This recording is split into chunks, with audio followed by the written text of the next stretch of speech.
Vamos a continuar con el Congreso Internacional Julio Ramón Ribeiro, las tentaciones de un escritor. Y bueno, me complace muchísimo presentar en esta mañana la primera plenaria a cargo del doctor Ángel Esteban, que bueno, por circunstancias de inauguración debió ser ayer. Hemos hecho una especie de juego literario, un hiperbatón, ¿no? Entonces hemos trastocado un poquito, pero nos sentimos muy honrados de tenerlo aquí, además teniendo en cuenta que estamos en la casa de Antonio Cornejo Polar, catedrático importante de la Universidad de San Marcos, así que también esta casa tiene un espíritu sanmarquino. Yo voy a leer una pequeña biodata, bueno, es una biodata bastante extensa, ¿no? Pero Ángel me ha mandado una bastante breve, pero un currículo muy, muy amplio, ¿no? Él es catedrático de literatura hispanoamericana en la Universidad de Granada desde 2009. Ha sido visiting professor en las de Delaware, Montclair State y Brown. También ha sido profesor invitado en más de 30 universidades europeas y americanas y asiáticas, y realizó su doctorado en la Universidad de Granada. Y además fue finalista del Premio Casas Américas y de la Academia Sevillana de Buenas Letras. Ha realizado 25 ediciones de obras clásicas de José Martí, Gabriel García Márquez, Julio Ramón Ribeiro, Juan Montalvo, Juan León Mera, Juan Rodríguez, Mario Vargas Llosa, Pablo Neruda, Javier Cercas y por supuesto también de Julio Ramón Ribeiro. Sus últimos títulos, amplia bibliografía, podemos mencionar Cuando llegan las musas, como trabajan los grandes maestros de literatura, del 2002, Gabo y Fidel, El paisaje de una amistad, Literatura cubana entre el viejo y el mar, 2006, de Gabo Mario, El estirpe el boom, que es uno de los libros más significativos, yo creo que es una de las crónicas más interesantes que han escrito sobre este tema. El flaco Julio y el escritor, Julio Ramón Ribeiro y Mario Vargas Llosa, Cara a Cara, que esta es una edición peruana, que obviamente, esta es la segunda, la, bueno, peculiar, digamos, decirlo así, la riveriana, y yo le agradezco también en su momento a Ángel que confió en Sandro Chile y a mí que podamos hacer esta edición, que circula y que además ha tenido mucho éxito entre los lectores de Ribeiro y los que estudian la literatura. Y bueno, también para mencionar, ¿no? El hombre que amaba los sueños, de Leonardo Padura, Entre Cuba y España, que es este libro.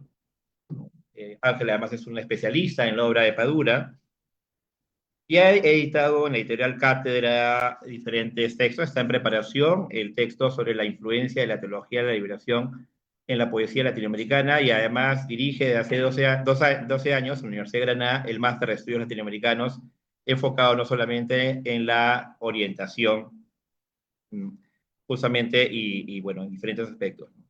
Bueno, para mí es un honor nuevamente tener acá a Ángel Esteban justamente en esta primera plenaria, y además que él nos va a presentar una lectura bastante interesante y novedosa sobre Ribeiro, que es la significación justamente, ¿no? Y vigencia de la obra corta de Julio Ramón Ribeiro. Y bueno, como tú sabes, Ángel, acá en Perú tenemos la costumbre de recibir a nuestros invitados con un aplauso.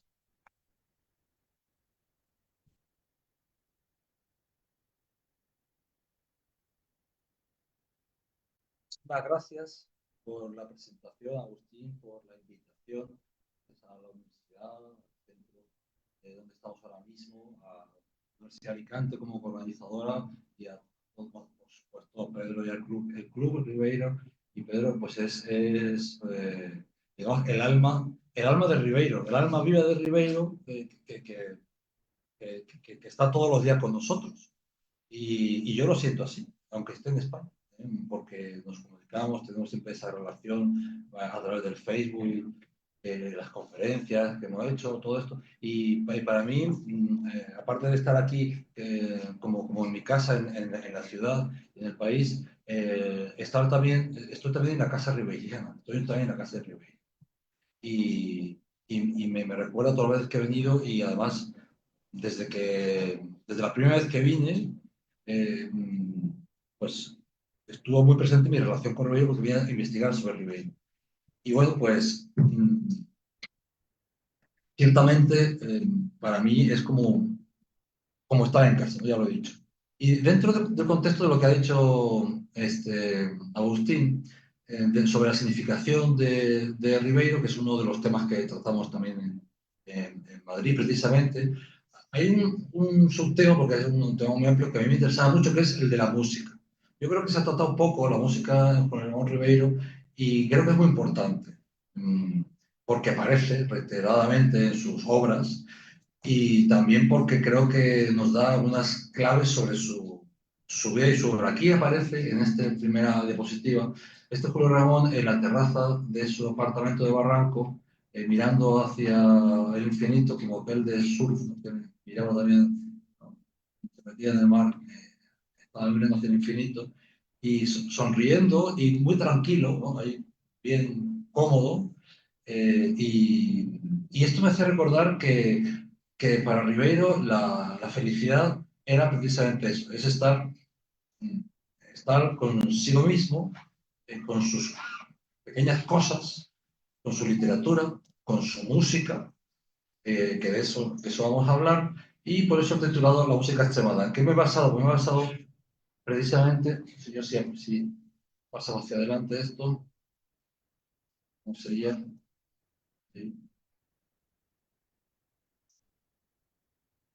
Y tampoco me salió. Ya, no, pero tiene que ir hacia adelante. Aquí está acá. Ah, es que no había salido antes, no. Entonces esto tiene que ser que alguna cosa. Pues sí. Para que acabo. Ahí está, ya está, ya está. Ahora sí, ¿no? Bueno, esta se habla sobre el Homo musicalis. Y quiero empezar con citando a Fray Luis de León. Sabemos que Fray Luis de León hizo aquella oda, la primera oda a la vida descansada, ¿no? Al que se retira del mundo del ruido y se va a un sitio a disfrutar del nirvana, probablemente, ¿no? Y en la tercera oda, a Francisco Salinas, que es un músico importante, dice que cuando él toca, suena la música extremada. Y entonces dice que el aire se serena y viste de hermosura y luz no usa. Estos versos son también conocidísimos en toda la tradición literaria en español. Y bueno, y esto es de lo que trata un poco, el ver cómo la música es un bálsamo, puede ser la felicidad pequeña y mediocre, puede ser el placer de la soledad, la música en la soledad, pero considerando a la música como un lenguaje universal, como una utopía mínima. Esto vamos a verlo alrededor de la idea del homo musicalis. Hay un crítico musical muy importante que en el año 22 escribió su libro Homo Musicalis, Historia de la evolución musical y la inteligencia humana. Está publicado por José Antonio Muñoz en Madrid, la editorial La Esfera de los Libros. En este libro, bueno, aquí en Marco Martos. ¿Cómo estás, Marco? Hola, hola. De muchísimo tiempo, vamos. Yo recuerdo un mes entero pasando todos los días por el Óvalo y Guereta, porque estuve viviendo en casa de Marco Martos y fue un mes de los mejores meses de mi vida. No, 2002 fue un poquito antes, o el 2002 fue un poquito antes. Pues ahí. Entonces, en este libro, sobre el Homo musicalis, se habla de que en la prehistoria la música se considera como anterior al lenguaje oral. Como es el primer tipo de lenguaje eh, sin palabras en el que, bueno, sobre el cual se entendían los humanos. Y bueno, todo esto se ha sacado del estudio de estas flautas de hueso que se han encontrado hace 35 o 40 mil años, ¿verdad? Eisenklosterle, en los Alpes de Suabia, cerca de Alemania, ¿verdad? Entonces se ha entendido que lo que salía de allí eran contenidos y emociones, también canto. Y por eso pues, se llega a la conclusión, decía Leonardo Muñoz, que la música es el lenguaje original y universal de la humanidad.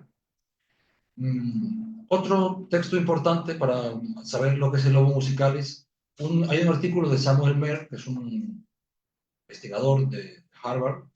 Bueno, este artículo lo publican como 15 o 20 personas. Yo no entiendo cómo un artículo se puede escribir por 15 o 20 personas, pero eso es lo que pasa muchas veces en la ciencia, nosotros en la literatura sería un poco raro, ¿no? Un artículo de crítica literaria lo escribían 15 o 20 personas, pero en la ciencia, por lo visto, en la revista Science, el número 366, publicaron hace unos cuantos años, hace 5 años, Supplementary Materials for Universality and Diversity in Human Song. Bueno, este es un artículo que tiene como 150 páginas, es una barbaridad, es un artículo muy, muy, muy amplio.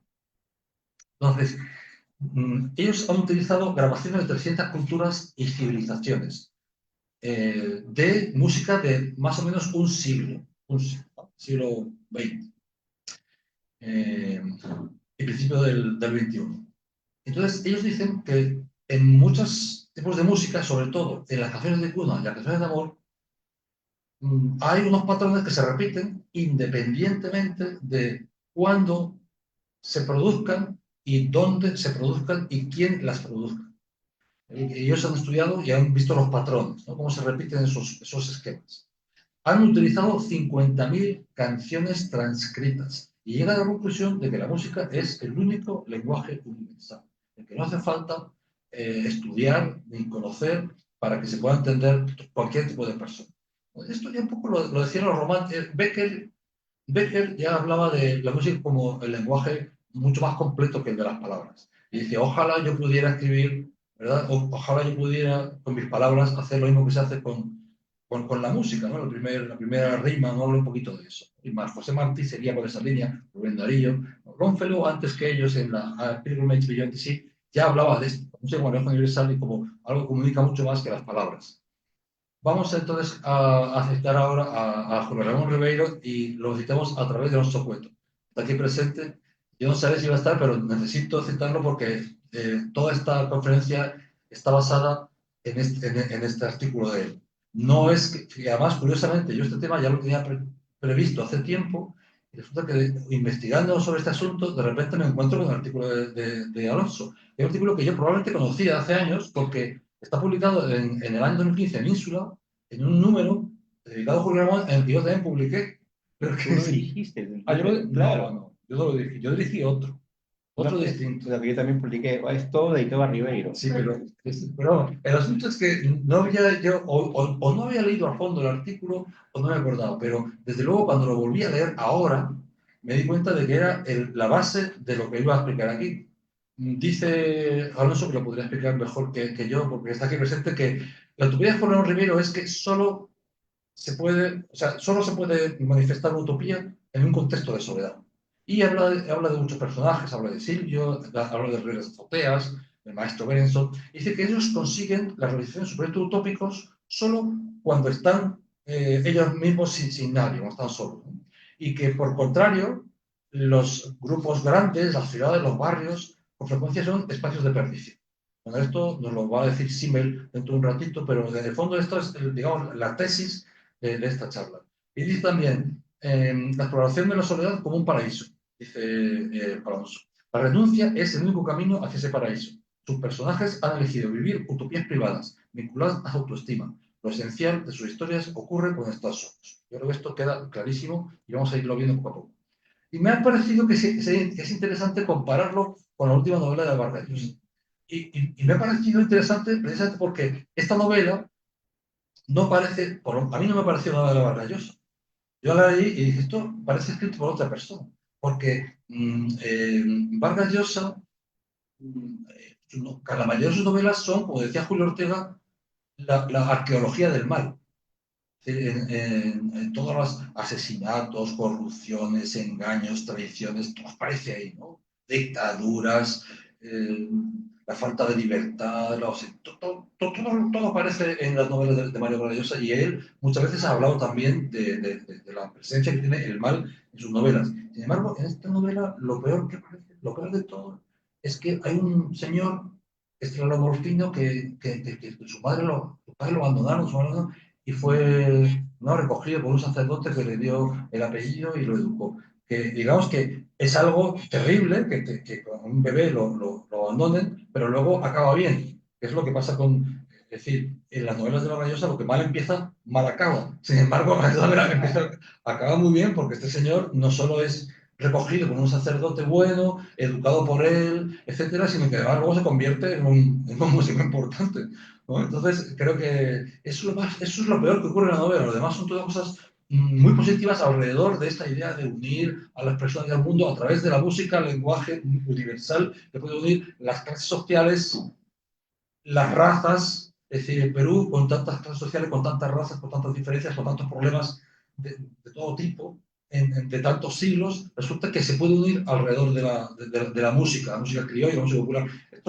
Esta es la tesis de la novela, y que Vargas Llosa haga en el final de su vida, su última novela, una tesis tan diferente a las tesis distópicas, se puede decir, o descreídas sobre el progreso de la humanidad, como hacen la mayoría de sus novelas, me parece muy interesante. Por eso he querido compararla. Ahora bien, hay una diferencia importante entre el Vargas Llosa utópico de esta última novela y la utopía de Julio Ramón. Y es que Julio Ramón, la utopía es personal, es individual, yo diría casi egoísta, en la medida en que yo me salvo, si puedo, sálvese quien pueda, a través de la música, mientras que no es que sea egoísta, es que no hay otra manera, es que no puede entenderla de otra forma, es su forma de ser utópico.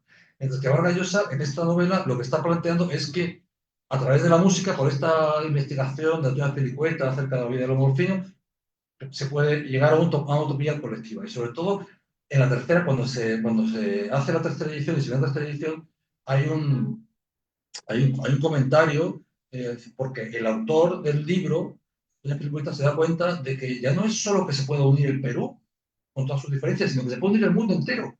Que todo el mundo, a través de este lenguaje universal primigenio de la humanidad, se puede unir. Lo que yo no sé es cómo se va a unir todo el mundo con un tipo de música que es muy particular de una... Pero bueno, ahí está, la tesis está ahí, la tesis está ahí.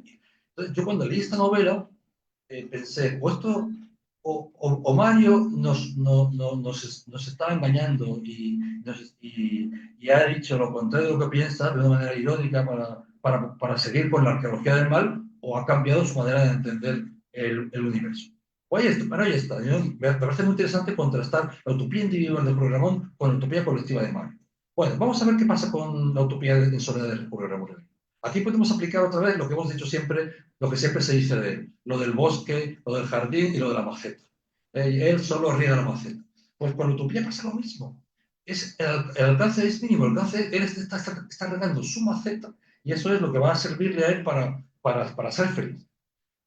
Sabemos que tenía una formación musical, no solo porque se sepa por su vida, sino también porque, por ejemplo, el maestro Berenson, se supone que el personaje principal es él, porque es un relato santacrucino de su infancia, de su juventud y de su infancia, y dice, si no como un melómano erudito, al menos como un joven y entusiasta amante del arte musical. Eso se decía del protagonista.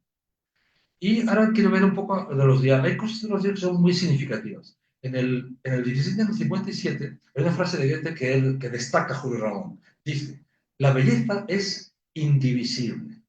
Quien la ha poseído enteramente prefiere aniquilarla antes que compartirla.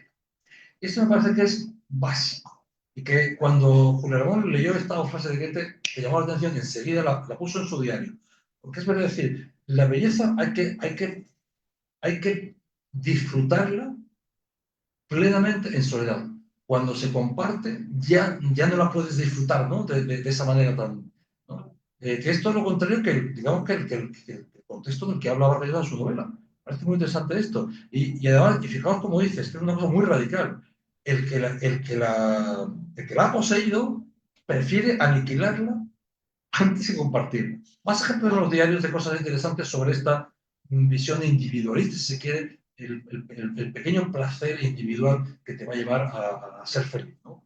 Eran el 9 de diciembre de 54. Comentario de Julio Ramón. Teatro Olimpia. Lionel Hampton y su orquesta de jazz. Hipnosis colectiva. Sala transfigurada. Retorno a lo primitivo. Rito expiatorio. Uno queda mentalmente limpio.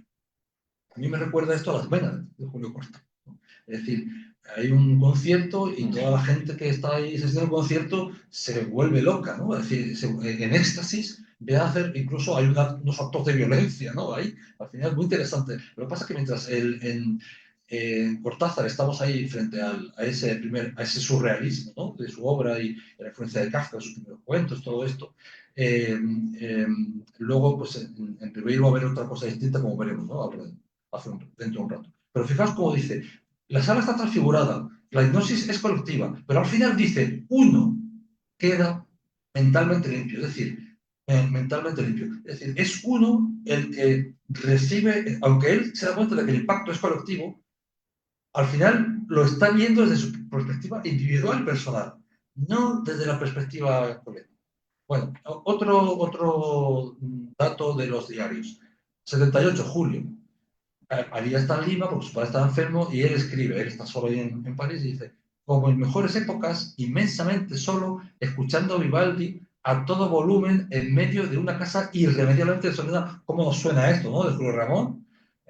Escribiendo un relato largo, libre y descabellado. El pucho en la boca y el burdeos a la mano. En este anochecer veraniego, dice, Dios me proteja y me permita llevar por mucho tiempo mi vida este paria.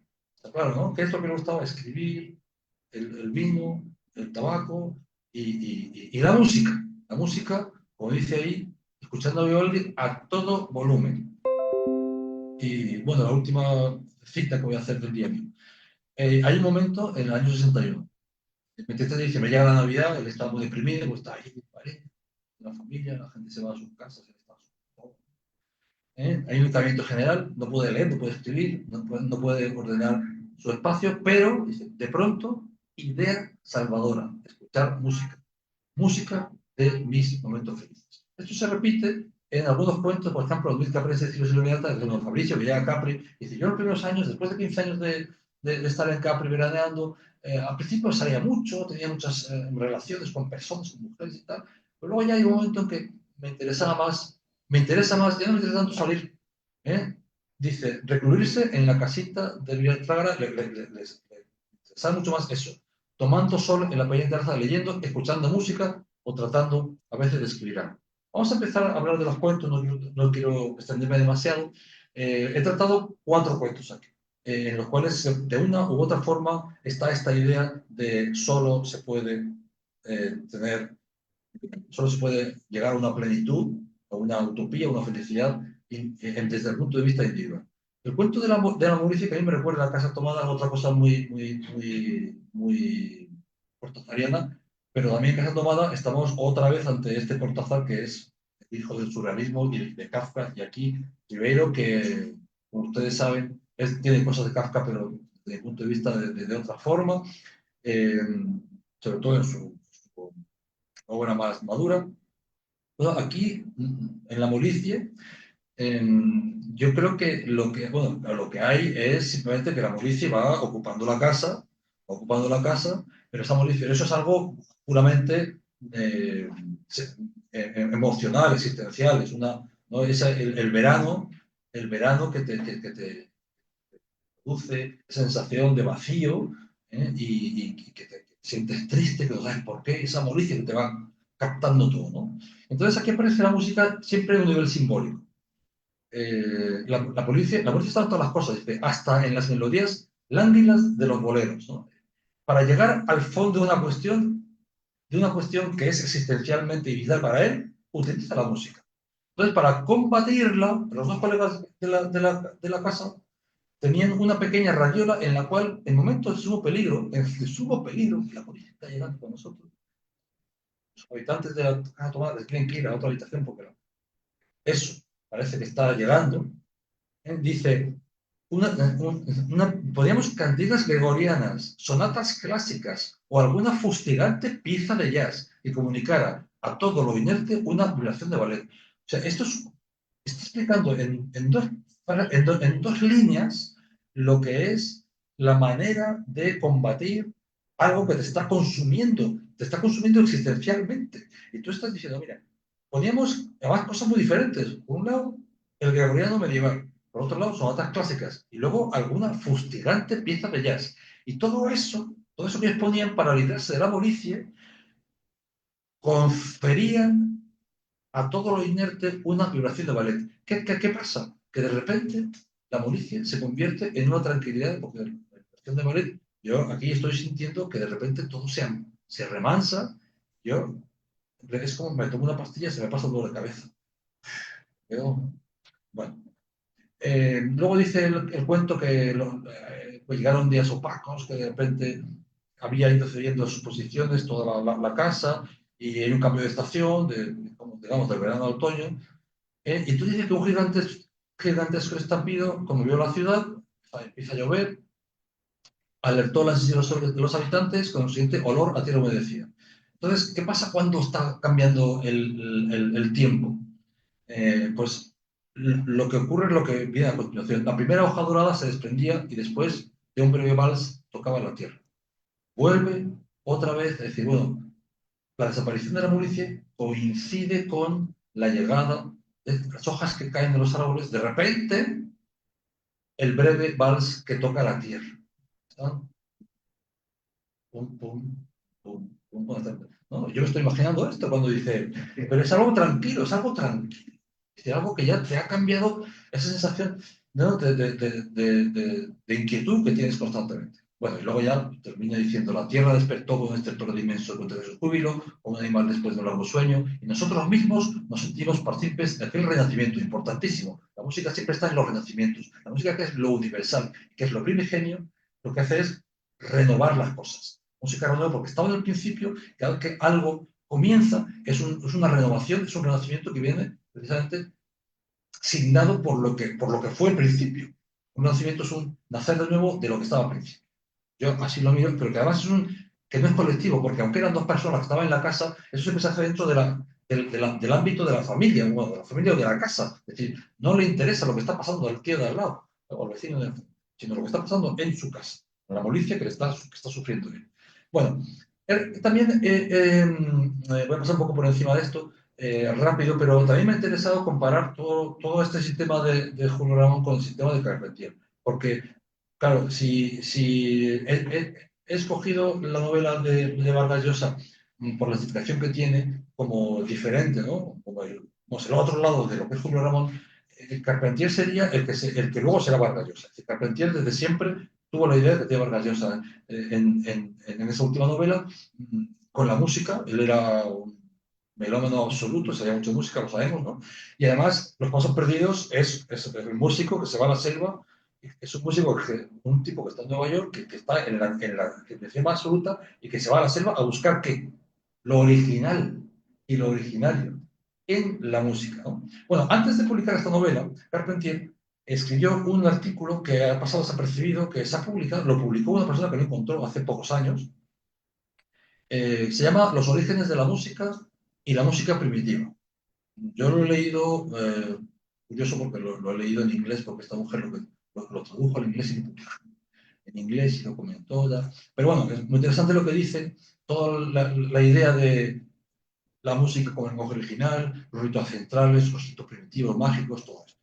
Entonces dice Carpentier que hay que conservar la música esa primitiva de los lugares donde está, porque eso nos dice mucho sobre quiénes somos nosotros y sobre las bellezas del ritmo y la melodía, y que es necesario volver al principio, es lo mismo.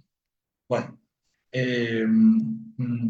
y quiero conectarlo esto para seguir con los siguientes cuentos, hablando un poquito de Rousseau, porque Rousseau se va a convertir en el árbitro en la vieja quinta de Ribeiro. El otro día pasé por ahí y le hice la foto, te digo, hacía muchísimos años que no le hacía la foto a la quinta.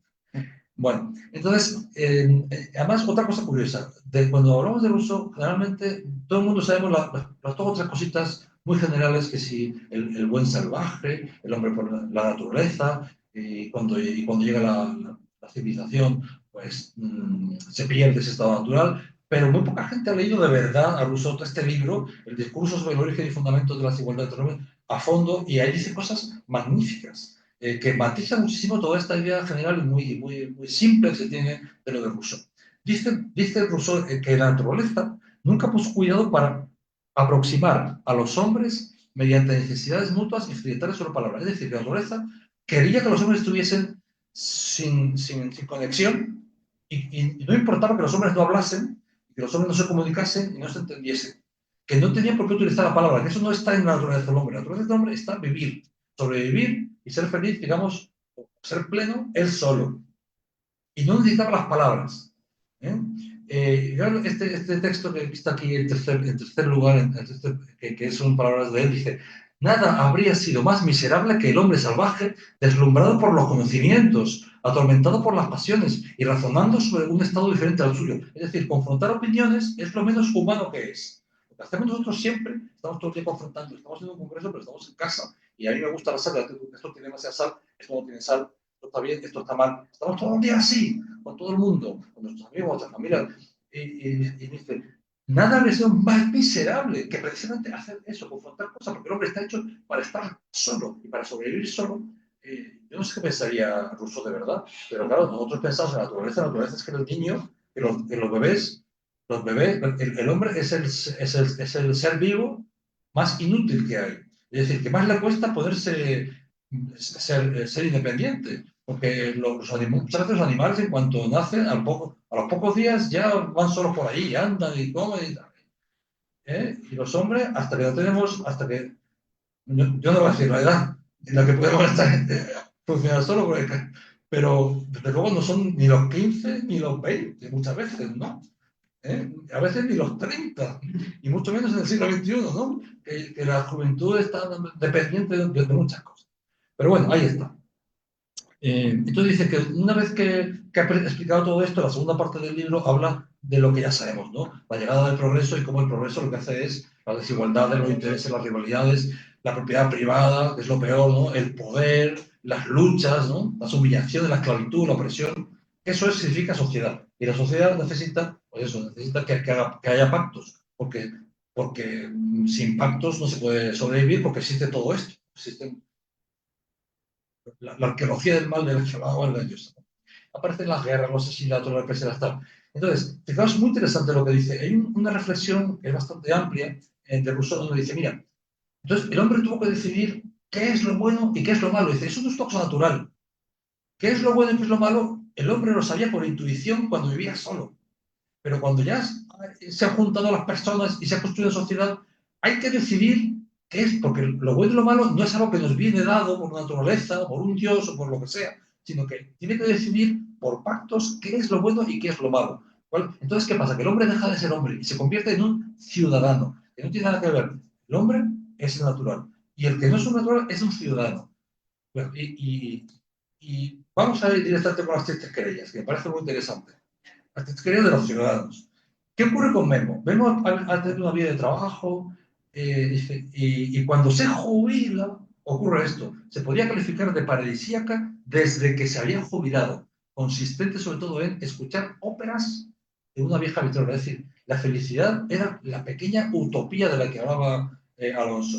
Es decir, sentarse allí en su casa, escuchar óperas y como si el mundo y como si APEC viene y la ciudad no se puede ir porque los coches, porque está todo cerrado y la policía por todos lados y los coches no pueden ir, como pasó ayer, ¿no? Pasó, volviendo del centro, ¿no? Bueno, entonces llega Francisca Morales, Doña Pancha, y viene el conflicto de los pactos. Estamos hablando muy rusinadamente. Entonces, ¿qué es el contrapunto social entre el estado de naturaleza en el que este hombre estaba con su música, con sus óperas? Entonces, incluso dice el narrador que lo que se produjo fue la guerra de las ondas. Y ella, Doña Pancha, decía, esa música de porquería, esos ruidos, ese griterío, empieza la guerra. Esas cosas.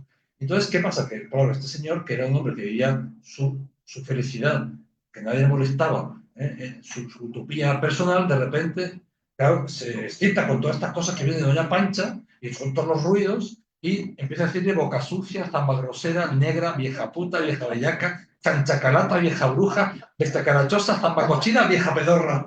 Todas estas cosas y más. Solo he escogido los más interesantes. Pero mucho más, es decir, se produce esta guerra de las ondas. ¿Y qué pasa con la música? La música va a ser dos cosas aquí. Porque por un lado va a ser lo que decíamos al principio, de este señor que está perfectamente en plenitud con la naturaleza gracias a la música, pero también va a ser el hacha de guerra, porque esta guerra de las ondas significa ruido contra ruido. Es decir, ella hacía ruidos. Entonces, ¿qué hacía este hombre? Subía el volumen. El volumen son dos cosas. En primer lugar, es el estado de guerra. Yo te estoy contraatacando con el... Pero por otro lado, el volumen es querer volver a la situación inicial. Es decir, el volumen lo que hacía era que lo otro que está fuera de él, que no es ya los coches que pasan por ahí, esta mujer que está dándole ahí golpes y poniendo otro tipo de música para molestarlo, él ya no sufría porque con el volumen alto no oía lo que ella le estaba poniendo. Entonces, la música se convierte en dos cosas, en la guerra, en la declaración de la guerra o los, los motivos de la guerra y los modos de la guerra, sobre todo, y lo otro. Bueno, vamos con otro cuento. El maestro Berenson, evidentemente, tenía que estar este cuento aquí. Y luego ya terminaremos con Silvio, porque Silvio tiene que estar en todos lados. En este encuentro del maestro Berenson, la música sirve para cerrar heridas, puede ser un bálsamo que sale en los rigores de la tentación del fracaso, pero hay que indagar un poquito más ahí. Se dice que el narrador era un melómano y que Teodorito, el amigo, era un amante apasionado de música selecta. Y entonces ellos van a ver, como sabemos, van a ver a Berenson en la Sinfónica Nacional, y entonces el momento crucial es cuando es la quinta de Beethoven. Entonces dice el narrador que ahí se siente el zarpazo del destino. Dice, que luego se dirá al final, ¿no? Cuando este muchacho melómano escucha la quinta de Beethoven, de repente siente algo muy especial. Ahora bien, uno mira en internet, que es lo que hice yo, y mira la quinta de Beethoven, y resulta que la quinta de Beethoven es la Sinfonía del Destino. Estos apellidos que se le ponían las sinfonías de Beethoven muchas veces no venían de él, era la gente que escuchaba las sinfonías les ponía como un apellido, ¿no? Y curiosamente la quinta de Beethoven es la Sinfonía del Destino también, Chic Science Symphony. Bueno, Hoffmann, en el año 1813, autor de esos cuentos de terror tan interesantes y otras muchas cosas, en la revista Allgemeine Musikalische Zeitung escribió un artículo largo, La música instrumental de Beethoven. En este artículo dice que la música es una ansiedad de aspiración, es lo que va a una ansiedad de aspiración insaciable, va a buscar lo perfecto que es imposible de conseguir. Entonces, al no conseguirlo, produce dolor. Pero dice, no destruye ni el amor ni la esperanza. O sea, siempre hay como una especie de camino hacia la utopía, con la música, ¿eh? Si nos transporta al infinito. Y dice que es el mejor ejemplo, la música de Beethoven es el mejor ejemplo, y hace referencia a la quinta, de el romanticismo. Porque el romanticismo va a las raíces de las cosas, al principio, ¿verdad? A lo común y a lo universal, a la espiritualidad, al futuro. Es muy interesante todo esto porque coincide mucho con lo que estamos hablando. ¿Qué pasa aquí con Berenson y con la quinta de Beethoven? Bueno, que por un lado es la cima como director en la sinfónica, según se dice en el cuento, es un héroe para los jóvenes, pero también se baja de la cima a la cima, por esas inclinaciones que tenía, esos defectos que tenía que le hacen, pues le hacen bajar hasta los infiernos, ¿no? Entonces va de lo sublime a lo bajo. El cuento continúa, los años en Europa, del protagonista, vuelve a Lima, va a Cuzco, y allí en Cuzco su cuñado, pues bueno, tiene el concierto con Berenson, y claro, y lo que ocurre, como saben, es que pues, con Berenson, en lugar de ver una sinfónica, lo que hay es un cassette, ¿no? Y hay un dedo que hace así y se pone a leer. Esto es muy interesante, ¿no? Muy interesante por todo lo rusoniano que vamos a decir. Fíjate lo que dice, estaba ante un pelele, bastante tiempo dice, yo iba a ir a ver a Gran Berenson, estaba ante un pelele que mimaba sus antiguas glorias por ganarse unos tragos, un poco de calor y algo de simpatía, de una ciudad donde tal vez no había una filarmónica, sino una que otra camerata en la que debía tocar el violín en matrimonios y entierros para hacerse un cachuelo. Fijaos, el capitalismo más la decadencia personal hacen esa dependencia, es decir, en la necesidad él de sobrevivir, pero también de llenar un vacío que tiene mediante una compra de algo, ¿eh? Le ha hecho caer hasta ese, es decir, utilizar la música no para una utopía personal en la que se identifica con algo y es feliz como lo era Memo en el cuento anterior, sino que es un sucedáneo de algo que es un fracaso por haber entrado en una rueda distinta que es la del capitalismo, que es la de la sociedad, que es la de la relación con nosotros. Y ese que aparece en esta última versión, que es la versión de Cuzco, es un soniquete ridículo. Se convierte en un soniquete ridículo porque este hombre no ha conseguido, ¿no?, esa plenitud que significa la música, ¿no? Como utopía personal. Y termina diciendo que otra vez el zarpazo del destino. Terminamos con Silvio 5 minutos y Fernando terminaría con 3 minutos. Entonces, ¿qué pasa con Silvio? Para resumir mucho, porque este cuento es muy largo. En Silvio todo debería cuadrar y nada cuadra. Es decir, lo del enigma de la letra S, la R, la E, lo de Roxana, el tema de la herencia, los viajes a Lima, las invitaciones, todo debería cuadrar y nada cuadra. Todo es un desastre y todos son enigmas.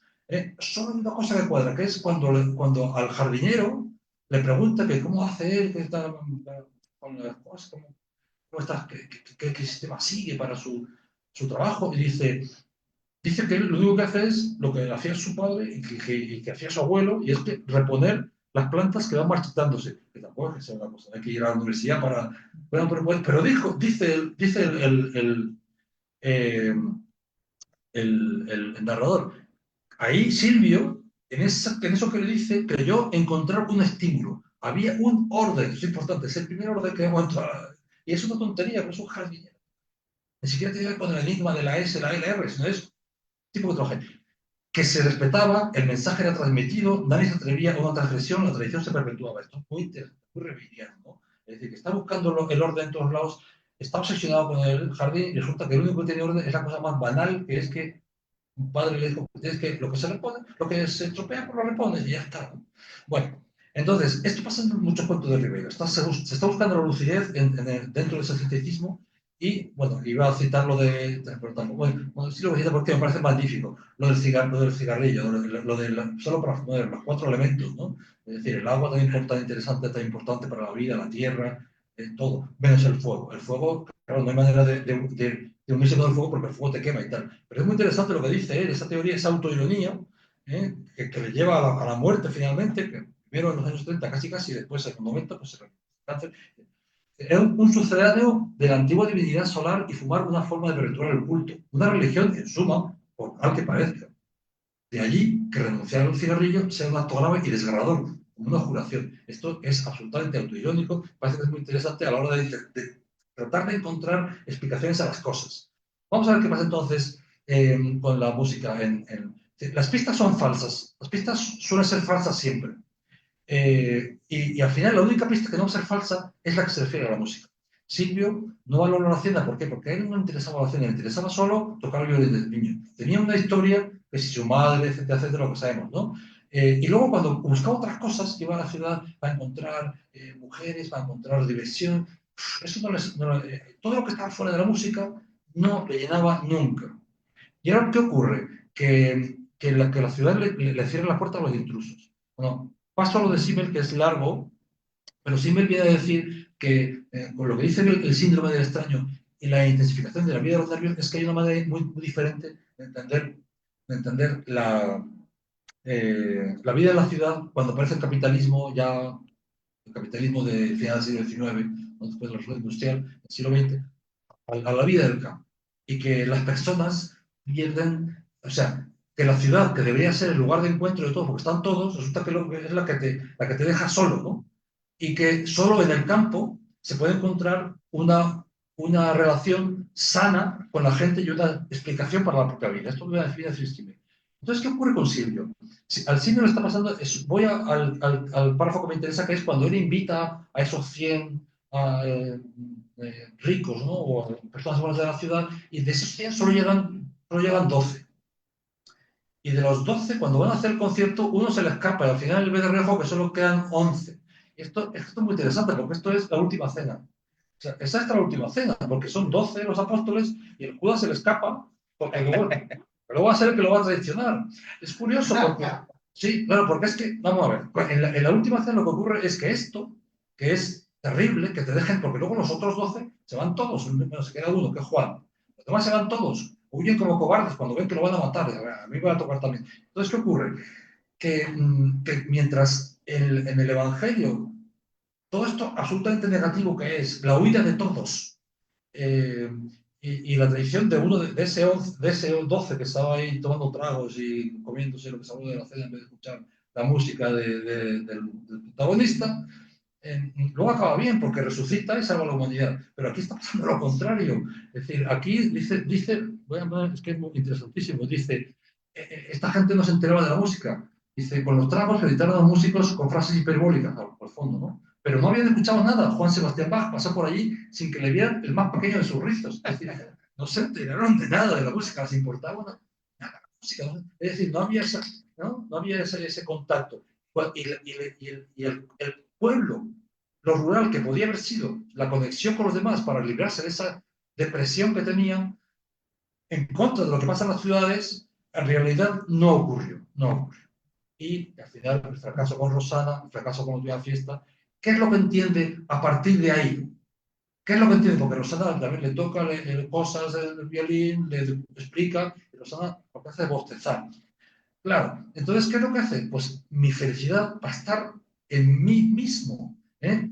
Y por eso, al final, puso el violín contra su mandíbula para tocar para nadie y tuvo la certeza de que nunca lo había hecho mejor. Esta es la mediocre felicidad y la única posible para él. Muchas gracias.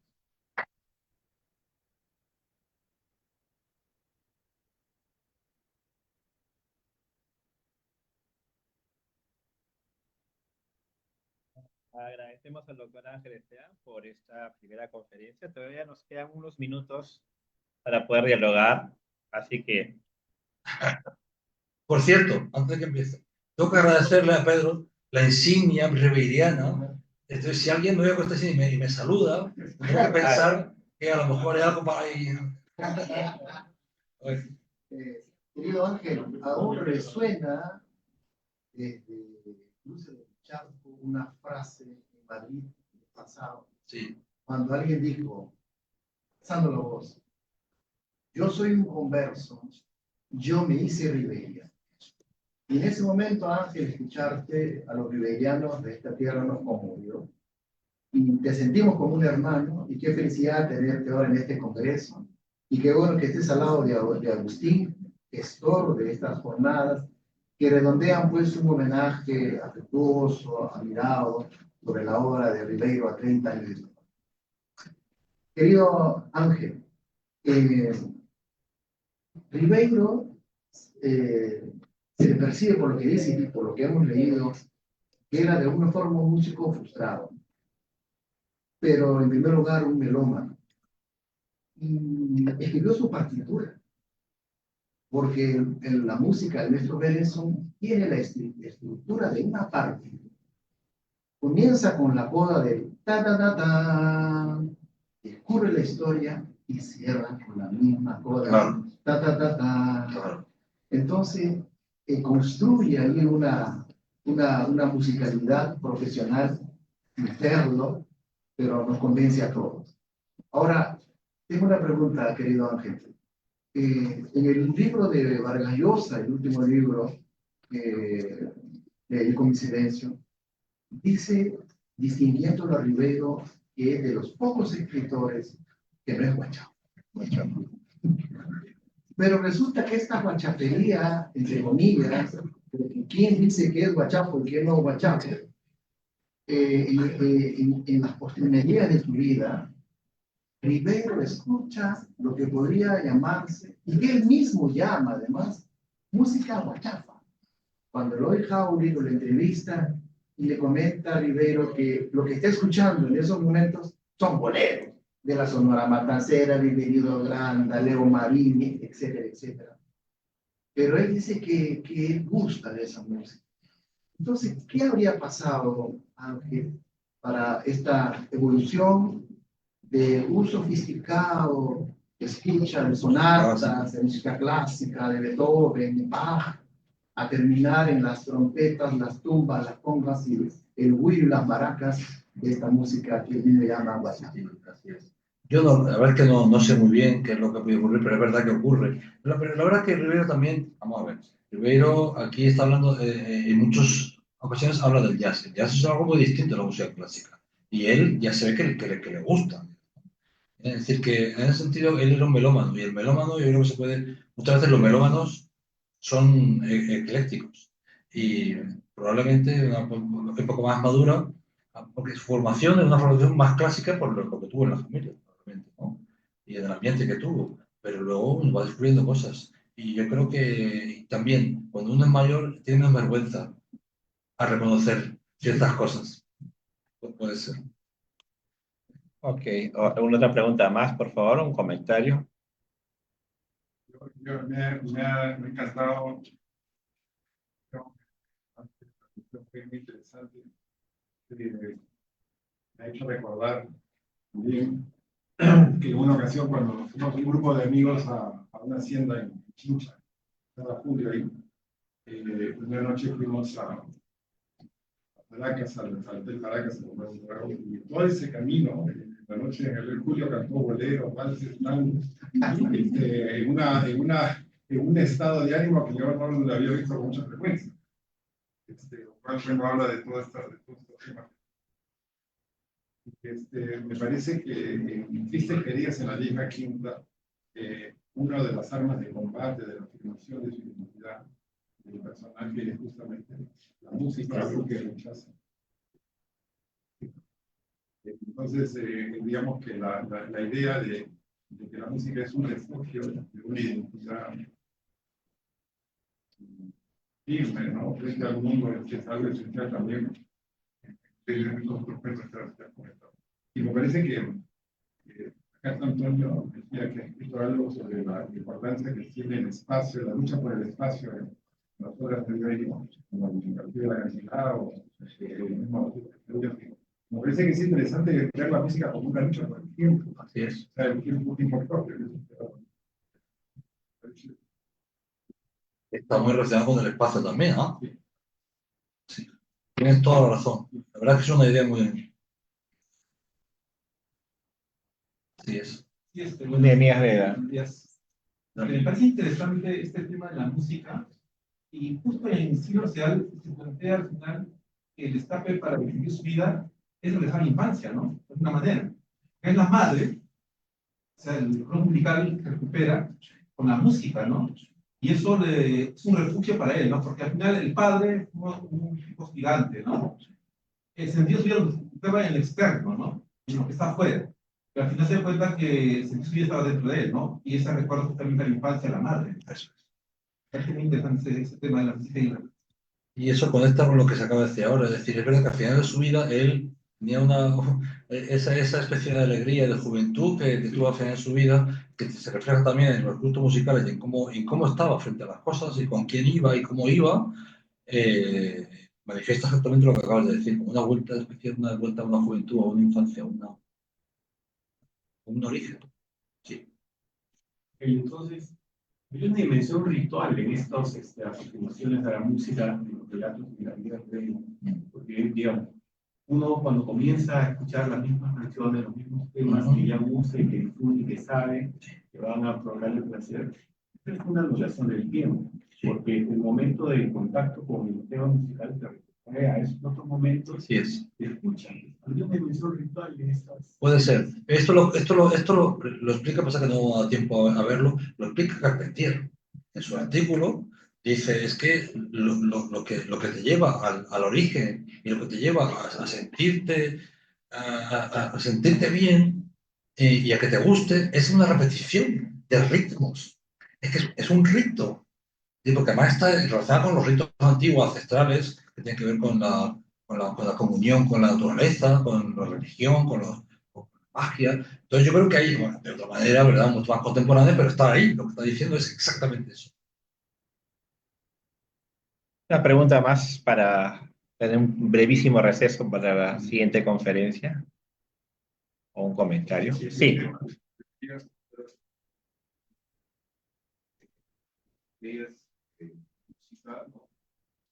Que son las radionovelas,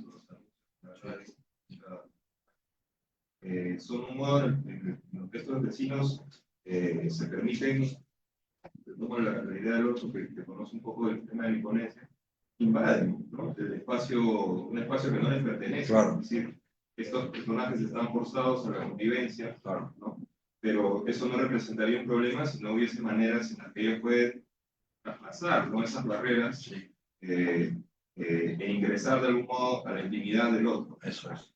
Entonces, bueno, al principio la música es el primer gran conflicto que tienen estos dos personajes, pero además es el que gatilla que ellos tomen la costumbre de escucharse mutuamente, ¿no? Es decir, de pegar la oreja a la pared, ¿no? Eh, entonces, yo creo que es muy interesante esta idea, y he escuchado con mucha atención, ¿no? Porque la música en Ribeiro puede tener muchas connotaciones, Así es. positivas o O negativas. Y es que en ese cuento está la fosa, ¿no? Está la confrontación y el deseo de aislarse. Ángel, en las cartas a Juan Antonio, Sí. en el tramo del 77, 79, hay por lo menos de 20 en una actividad. Cuando Ramón le cuenta al papá de Ramón, a su hermano Juan Antonio, pone en relieve el tema de la música y todo lo que está oyendo. Y eso se conecta con otra entrada del diario en la que Alida, que está haciendo los cuadros, eso, está en una mejor posición y le compra a Julio Ramón, que él le llama la cadena estereofónica. Es un monstruo de equipo de sonido y que Julio cuando llega, ahí está la ironía en la literatura popular, es lo máximo leer esas cartas en la que él no sabe qué hacer con ese monstruo de equipo, que tiene que contratar un técnico para que lo arme y después los parlantes y que no entran en la casa, y arriban un mueble y se arma un caos, pero entre rabiar por eso y el beneficio al final le da la razón a Lida y el gusto que tiene, pero ahí no queda, sino que se comienza a comprar paquetes de discos y los comienza a escuchar, y escucha desde música gregoriana, música clásica, música, se pone a oír Glenn Miller, lo que oía su padre en los años 40, es decir, no tiene idea de cómo conecta con todo el tema de qué conferencia, ya la parte evidencial, ya no la parte de la ficción, sino la realidad. Julio muestra en Cartas de Monarquero, lo cual les recomiendo el libro completo, el libro Nadal. Sí, pues es verdad que es que el complemento, y ahí me acaba de dar la idea, ¿no? Para complementar este estudio, meter todo eso que ha dicho, que es buenísimo, buenísimo. Lo voy a hacer. Muchas gracias. Bueno, vamos a cerrar esta primera plenaria. Unos minutos de receso para empezar. Y nuevamente un aplauso para Ángel Esteban.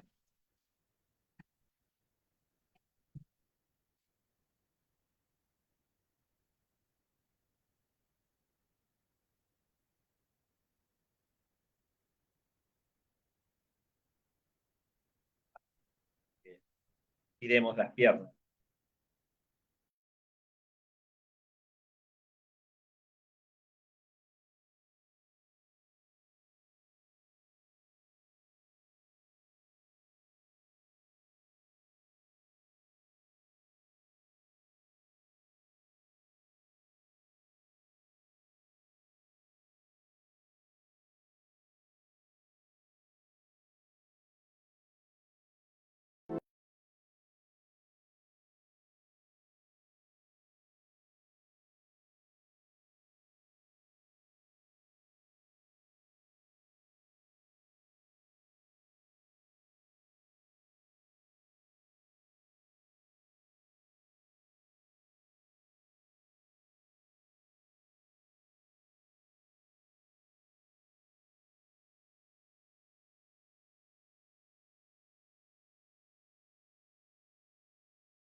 Buenas tardes con todos nuevamente. Vamos a pasar a presentar la segunda conferencia magistral a cargo de la doctora Paloma Torres Pérez Solero. Ella es doctora por la Universidad Complutense de Madrid, con la tesis Los cuentos de Julio Ramón Ribeiro, estudio del final en los relatos de la palabra del mudo, del 2015, que además, felizmente, ahora ya está editado en forma de libro aquí en Perú, que se puede conseguir. Ella ha publicado artículos sobre Elena Garro, Andrés Rábago, Elvira González, y fue la organizadora de las primeras jornadas internacionales de Julio Ramón Ribeiro en la Universidad Complutense de Madrid en octubre de este año. Además, debemos indicar que este congreso se realiza en alianza entre la Universidad Complutense de Madrid y la Universidad de Alicante. La conferencia que nos va a dictar la doctora Paloma Torres se titula El realismo reflexivo de Julio Ramón Ribeiro, aproximación a una teoría del conocimiento. Adelante, Paloma. Agustín, muchísimas gracias. Es un verdadero placer saludarte y saludarles. Quisiera agradecer a la Universidad Nacional Mayor de San Marcos, al Centro de Estudios Literarios Antonio Cornejo Polar y especialmente al doctor Agustín Prado su cordial invitación, la organización de este hermoso congreso y el entrañable camino que hemos recorrido hasta aquí en compañía de la doctora Eva Valero de la Universidad de Alicante. Esta conferencia, como bien has dicho, se titula El realismo reflexivo de Julio Ramón Ribeiro, aproximación a una teoría del conocimiento, y al escribirla he querido ordenar y recopilar mis normalmente desordenados y dispersos pensamientos y escritos sobre un asunto que siempre me ha interesado, que es la relación entre la literatura de Julio Ramón Ribeiro y la filosofía. Un tema, por cierto, que me ha gustado mucho encontrar en este congreso, bien rotulado con el título de Ribeiro Filosofa y las intervenciones de María José Correa, de Julio César Buitrón y de Ronald Espinoza Aguilar.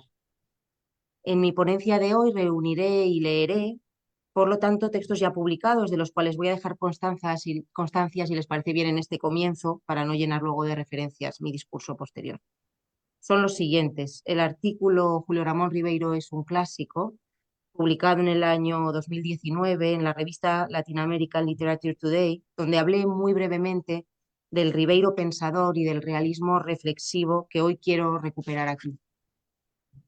Una brevísima carta prologal escrita para la editorial Caja Books con motivo de la publicación por primera vez en España del libro de Ribeiro Dichos de Luder, carta que salió después en la revista Frontera D en abril de este mismo año 2024. Después mi tesis doctoral, ya citada, sobre los finales de los cuentos de Julio Ramón Ribeiro, que después se adaptó en la editorial de la Universidad Ricardo Palma, en Lima. Y por último, y en donde más me voy a detener, que es en el artículo sobre el cuento Por las azoteas, una teoría del conocimiento, que es el que voy a recorrer, como digo, de forma más exhaustiva y que forma parte del volumen Los cuentos de Julio Ramón Ribeiro, 14 textos críticos, recién publicado por la editorial de la Universidad Ricardo Palma y que ha editado, coordinado y también prologado el profesor César Ferreira, y que ha sido mi última reflexión sobre el autor. Julio Ramón Ribeiro no fue solo un narrador, sino un hombre de pensamiento. No es lo mismo un gran narrador que un escritor inteligente, y el Ribeiro que va resistiendo al tiempo y apuntalando su carácter de clásico de las letras es también el Ribeiro pensador. Ribeiro es un libre réfléchisseur, como su bien leído Michel de Montaigne, de quien se encuentran rastros y sintonías en su obra. La palabra no tiene una traducción directa al español para nombrar a quien reflexiona y refleja lo que ve, pero esto es lo que Ribeiro es, un réfléchisseur, que no es un filósofo ni pretende explicar la realidad y que lleva con audacia su pensamiento sugerente a la literatura peruana, donde nunca se había escrito nada parecido. La literatura de Julio Ramón Ribeiro, que en sus palabras quiso ser la voz de los sin voz, es principalmente realista, a pesar de sus buenos cuentos fantásticos, e incluso en ellos, que sería otro tema. Es un tipo de realismo reflexivo, no porque busque provocar la reflexión en el lector ni porque pretenda algo más que el relato sencillo de una historia concreta, sino porque, en mi opinión, la reflexión se encuentra en la intimidad del cuento de Ribeiro y forma parte nuclear de él. El carácter reflexivo es el que da la tonalidad de conjunto a la obra de Ribeiro, traspasando los diversos géneros. Distingue su cuentística y distingue sus diarios y sus ensayos. Aquí abro un breve inciso porque me voy a referir en todo momento a este carácter, a este realismo reflexivo, a este carácter reflexivo como algo que da el acorde de la música que hablaban ahora de Ribeiro, pero creo que no sería justo quedarnos solo con lo reflexivo en lo que me voy a referir, porque está también, me parece, otra nota muy singular que es la ironía. Y Ribeiro es reflexivo y a la vez irónico, es pensador, pero con esa ligereza, con esa que le aporta precisamente la ironía, ¿no? Creo que no sería justo calificarle sin ese contrapunto irónico que también alguna manera retrata sus cuentos, retrata su obra y retrata el tipo de carácter reflexivo que él muestra en ella. En un texto que cito muy habitualmente, que es para un autorretrato a la manera del siglo XVII, se presenta como un escritor tímido, pero entre comillas expansivo con los íntimos, falto de confianza en el futuro, portador de una cultura general irregular y perezosa, que soportaba sin gran fastidio grandes lagunas. Y hay una idea en este texto que me ha parecido siempre, y no sé qué opinarán ustedes, una clave de interpretación de su obra, que dice así: era de una bondad particular, no la bondad de las limosnas ni de las cartas lacrimosas a la madre, sino de un interés acusado por el prójimo y un deseo de comprenderlo, que consideraba como la forma más humana de ayudarlo. Tanto sus cuentos como su obra de no ficción podrían definirse, en mi opinión, como un simple deseo de comprensión. Es una literatura que suma lo intelectual a lo narrativo. El tono reflexivo se traslada, sin duda, a sus personajes, los personajes discretos del mundo, esos sin relevancia social o caídos en desgracia que pueblan sus relatos. Son seres que reflexionan, a veces de muy precaria manera, a veces no verbalmente, pero piensan y sienten, y eso tiene importancia en los cuentos del escritor peruano que quiso comprender. La reflexión tiene una solidez particular en sus cuentos y el mismo autor escribió en su diario algunas impresiones sobre su primer libro, que ustedes conocen muy bien, Los gallinazos sin plumas, y en una de ellas, que suelo destacar, dice que busca la precisión psicológica y que los hechos le interesan poco en sí, que lo que le interesa más es la presión de los hechos sobre las personas. De este interés hay muchos ejemplos. Por ejemplo, el cuento Los eucaliptos, muy querido para mí, me gusta mucho, donde el protagonista, que simboliza toda una generación, ve cómo cortan los árboles de su calle y cambia el paisaje que amó en su infancia. Y cito: la ciudad progresó, pero nuestra calle perdió su sombra, su paz, su poesía. Lejos de la acción, el protagonista queda en la puerta de su casa, fumando y, entre comillas, de nuevo, pensativo. Pienso en aquello que también escribió Ribeiro, de que cuando sus cuentos resultan críticos con la sociedad, es siempre de un modo indirecto. En el cuento de Color Modesto, donde se condena el racismo, al final lo que queda retratado con mayor rotundidad es la incapacidad humana casi general de soportar el ridículo social. En La piel de un indio no cuesta caro, el lector sufre primero por el destino injusto y olvidado de Pancho, pero al terminar se pone el acento en el conformismo final del protagonista, Miguel, ante una dinámica social hipócrita. Y en Al pie del acantilado, donde el protagonista, don Leandro, es significativamente obligado a desplazar su casa fuera de la ciudad hasta el borde del acantilado y después hasta la playa, se retrata sin duda la exclusión que produjo en aquel momento histórico el crecimiento rápido de las capitales, pero donde el cuento se asienta y lo que el final propone como lectura central es otra cosa, el símbolo de la higuerilla, una planta con la que se identifica el protagonista y que es una pequeña planta muy recia, capaz de crecer entre las rocas. Es en realidad una historia universal sobre la resistencia. La atención y reacción de Ribeiro a la justicia, sin ninguna duda presente, se muestra de esta manera indirecta y mediada por la reflexión, pues es en su precisión al retratar la interioridad donde se asienta la universalidad de este escritor, al margen del asunto tratado y de la crítica a la sociedad. Muy poco dogmático y poco pragmático, Ribeiro no entendió la literatura como medio para trasladar un mensaje. Y así exclama Luder en los dichos de Luder, entre comillas: el peor de los lectores es el intelectual zapatón que espera marxistamente sentado en el poyo de los libros la aparición de un mensaje. En los finales de los relatos de la palabra del mudo, que hace años estudié, lugares cargados de elocuencia que alumbran de alguna manera también la filosofía del autor, se produce de manera generalizada un reconocimiento por parte del personaje protagonista. y de esto ya he tenido ocasión de hablar en alguna otra ocasión. El protagonista comprende algo nuevo sobre sí mismo o toma conciencia de su entorno. Proliferan en sus finales diversas formas de los verbos comprender, mirar, en el sentido de un mirar atento que implica intelección, mediante la aparición del recuerdo nítido de la reflexión o explícitamente el darse cuenta. Son formas todas ellas que señalan la interioridad del personaje y su dimensión de ser reflexivo. El reconocimiento o anagnórisis es definido en la poética de Aristóteles como, y cito, un cambio de la ignorancia al conocimiento. Y en este sentido preliminar, quizá no en el que luego va a tomar, porque ya sabemos que este concepto en su desarrollo se va a identificar normalmente con escenas concretas en las que se produce un desvelamiento de la identidad, lo que nos alejaría un poco de este contexto ribeiriano, pero sí en este sentido primigenio de cambio de la ignorancia al conocimiento, puede aproximarse muy bien los finales de Ribeiro y el límite que el narrador pone insistentemente una y otra vez a sus personajes en su relación con el mundo que habitan. Reconocer, darse cuenta, tomar conciencia de la realidad y en última instancia pasar de la ignorancia al conocimiento.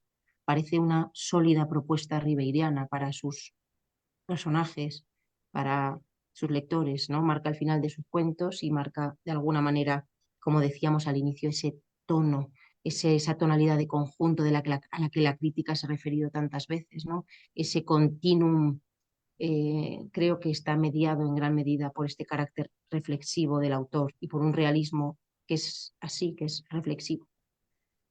Y quisiera, por último, referirme a lo que sucede en este cuento concreto que les anunciaba de Julio Ramón Ribeiro, titulado Por las azoteas, y analizar brevemente la teoría del conocimiento que creo que de él se desprende.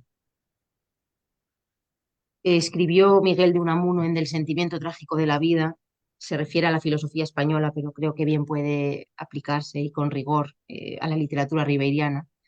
Dice Unamuno: pues abrigo cada vez más la convicción de que nuestra filosofía, la filosofía española, está líquida y difusa en nuestra literatura, en nuestra vida, en nuestra acción, en nuestra mística sobre todo, y no en sistemas filosóficos. Ribeiro escribió, como ustedes saben muy bien, Por las azoteas en Berlín en 1958 y este relato forma parte del volumen Las botellas y los hombres. Siempre que lo cito recuerdo a Mercedes Ribeiro, a quien tuve la ocasión de conocer en una visita a Lima, que fue una de las cosas más importantes que me han pasado quizás en la vida. Lo recuerdo con muchísimo cariño y ella me dijo en ese brevísimo encuentro que tuvimos que le gustaba mucho el cuento de Por las azoteas. El personaje protagonista es un niño que durante las vacaciones hace de la azotea su mundo, se siente el rey de los trastos allí olvidados, abandonados, y explora las azoteas de los edificios vecinos. En una de ellas encuentra a un hombre sentado en una perezosa que pasa también allí las horas. Odia el sol que le seca la piel y añora el final del verano y las primeras lluvias. Se hacen amigos, pero cuando la madre del niño descubre sus conversaciones, le prohíbe volver a subir porque ese hombre, entre comillas, está marcado. Acaban las vacaciones y el niño vuelve al colegio. Al llegar las primeras lluvias, imagina el júbilo de su amigo y burla la vigilancia de la madre para ir a verlo. No encuentra a nadie en la perezosa y en el interior de la casa ve deambular, pensativos, a unos hombres vestidos de luto. El relato se articula a partir de la posición de dos espacios paralelos y así lo ha estudiado muy bien la crítica. El mundo de las azoteas, en el que se hacen pactos, el protagonista es el rey de las azoteas, el extraño rey de los gatos, y reina la libertad y la calma más grande, textualmente tomado del Ribeiro, y el mundo de abajo, al cual el narrador se refiere como, entre comillas, ese atroz mundo de los bajos, donde todo era obediencia, manteles blancos, tías escrutadoras y despiadadas cortinas. El comienzo del cuento, en mi opinión, ofrece varias claves de interpretación que se van a desarrollar después en las páginas siguientes del cuento, pero que ya quedan rotundamente asentadas. Y les leo. A los 10 años yo era el monarca de las azoteas y gobernaba pacíficamente mi reino de objetos destruidos. Las azoteas eran los recintos aéreos donde las personas mayores enviaban las cosas que no servían para nada. Se encontraban allí sillas cojas, colchones despanzurrados, maceteros rajados, cocinas de carbón, muchos otros objetos que llevaban una vida purgativa, a medio camino entre el uso póstumo y el olvido. Entre todos estos trastos yo erraba omnipotente, ejerciendo la potestad que me fue negado en los vagos. Creo que está escrito magníficamente. Al iniciarse el relato, se nos dice que el protagonista tiene 10 años, por lo que se encuentra todavía en el tiempo de la infancia. El mundo de las azoteas es dominado por este niño protagonista, lo que contrasta con la falta de poder que tiene en el mundo adulto de los bajos, que es descrito como ese lugar atroz. Las azoteas son, por lo tanto, el reino propio de la libertad y de la omnipotencia. ¿Y qué objetos hay en este mundo que recibe la atención infantil y el desprecio de los adultos? Se detiene el narrador a enumerarlos y son muy distintos, pero responden todos ellos a la definición que da de esas cosas que no sirven para nada, que no servían para nada y que los mayores descartaban y enviaban allí. Esto es interesante por dos motivos que se entrelazan. Primero, se deduce que la infancia valora aquellas cosas que a la adultez desprecia, las que considera ya inservibles. Y segundo, si ese mundo que se nos ha descrito como el de la libertad está lleno de objetos inservibles, entonces el concepto de libertad queda inevitablemente asociado al concepto de lo inútil. En este mundo de libertad, el acicate para el movimiento no es la obligación o la directriz, sino la curiosidad, que en el cuento, siguiendo la dinámica de los juegos del protagonista, se describe como aquella codicia que despierta la zona inexplorada, la tierra desconocida y nueva. El protagonista construye una alta torre a la que se encarama para ver más allá y al principio distingue solo una azotea cuadrangular partida al medio por una larga farola. Pero después, cuando ya se dispone a saltar, esto es, a adentrarse definitivamente en territorio desconocido, divisa a un hombre sentado en una perezosa que tiene una barba como la de los náufragos, se fija el niño. Esa nueva presencia es interpretada en primer lugar como amenazante y el protagonista refuerza sus defensas, temiendo una invasión de su terreno, pero pasan las horas y reina la calma. Así termina lo que considero que es la introducción del relato, a lo largo del cual hemos visto, primero, se nos presenta al protagonista como el rey de las azoteas. Segundo, surge la curiosidad por lo inexplorado y lo desconocido. Tercero, se descubre una presencia que se interpreta como amenazante. Y cuarto, queda ya planteada la oposición entre el espacio libre de las azoteas y el vigilado de los bajos, atroz, donde todo era obediente. El niño protagonista decide salir al encuentro del hombre desconocido para conocer de quién se trata, y al sorprenderle espiando, le invita cordialmente a pasar. El desarrollo de este cuento está compuesto íntegramente por la conversación entre ambos, que sucede a lo largo de varios días. Significativamente, la pregunta primera del niño es ¿quién eres tú? Es una pregunta contundente, como las que suelen hacer los niños, una pregunta por la identidad, que se realiza con desparpajo infantil, y se dan dos respuestas. Primero, tienen que quedar delimitadas las identidades de ambos interlocutores. Yo soy el rey de la azotea, me respondió, le responde el hombre de la perezosa al niño. No puede ser, protesté. El rey de la azotea soy yo. Todos los techos son míos. Desde que empezaron las vacaciones paso todo el tiempo en ellos. Si no vine antes por aquí fue porque estaba muy ocupado por otro sitio. El hombre de la perezosa le propone al niño entonces ser que él puede ser el rey durante el día, el rey de la azotea durante el día, y que él lo será durante las noches. Pero el niño se niega, y les leo de nuevo. Le contesta el hombre de la perezosa. Está bien, me dijo, reinarás también por la noche. Te regalo las azoteas, pero déjame al menos ser el rey de los gatos. Su propuesta me pareció aceptable. Mentalmente lo convertía ya en una especie de pastor o domador de mis rebaños salvajes. Después, la identidad del hombre desconocido no se va a definir ni explicar, sino que se va a contar. Esto me parece interesantísimo. La narración se convierte en la herramienta que da cuenta de la propia identidad. Como sucede en la inaugural Odisea de Homero, donde Ulises responde a la pregunta por su identidad, como recordarán, mediante el relato de sus aventuras, en este relato riberiano, el hombre de la perezosa más enigmático es aquel que van a retratar sus cuentos alegóricos, una especie de certijos filosóficos que entretienen al niño pero cuyo trasfondo es muy claro. La primera historia que cuenta este hombre desplazado a los altos, este hombre de la perezosa, es la de aquel que sabía algo y recibió la respuesta contradictoria y violenta de la sociedad. Al final dijo que no sabía nada para que lo dejaran en paz. La segunda historia, en respuesta a esta pregunta de quién eres, trata sobre un imitador famoso de circo llamado Max. Max adquiere una gran fama imitando a un avestruz, pero se va volviendo cada vez más triste, hasta que finalmente en el lecho de muerte admite que siempre quiso imitar al canario. Y la última y tercera historia trata sobre un hombre que regresa a su casa después de 10 años muerto y es rechazado, luego fríamente admitido y finalmente expulsado y asesinado. Esta tercera historia me recordaba a mí, aunque no me puedo detener, al libro El coronel Javert de Balzac. Las tres historias retratan al personaje en su soledad final. Primero, la soledad causada por una sabiduría incomprendida, que recuerda también al mito de la caverna platónica. Dos, la soledad causada por no haber vivido de acuerdo a su propia sensibilidad y auténtico interés, por haber acompasado su vida a la fama. Y tercero, la soledad sobrevenida por haber hecho un camino solitario durante 10 años, es decir, por haber muerto para la sociedad y después haber querido regresar. El hombre de la perezosa, relegado al reino de las azoteas, se define finalmente como un trasto y dice, y leo, yo soy eso, sencillamente eso y nada más, nunca lo olvides, un trasto. Y queda, por lo tanto, adherido a la descripción inicial de la azotea, que es el lugar, recordemos, donde se queda todo aquello que es inútil. Esto no es óbice para que el niño y el hombre que ha insistido en su propia inutilidad inicien una amistad e inventen juntos hermosas fantasías aparentemente inútiles, sombrillas gigantes, entre comillas zapatos para andar sobre el mar, unos patines para aligerar la fatiga de las tortugas, y comenten el sol abrasador que enloquece al hombre de la perezosa y le hace sufrir. ¿Pasará él o pasaré yo?, dice. Anochece y el hombre le anuncia al niño que pronto terminarán las vacaciones.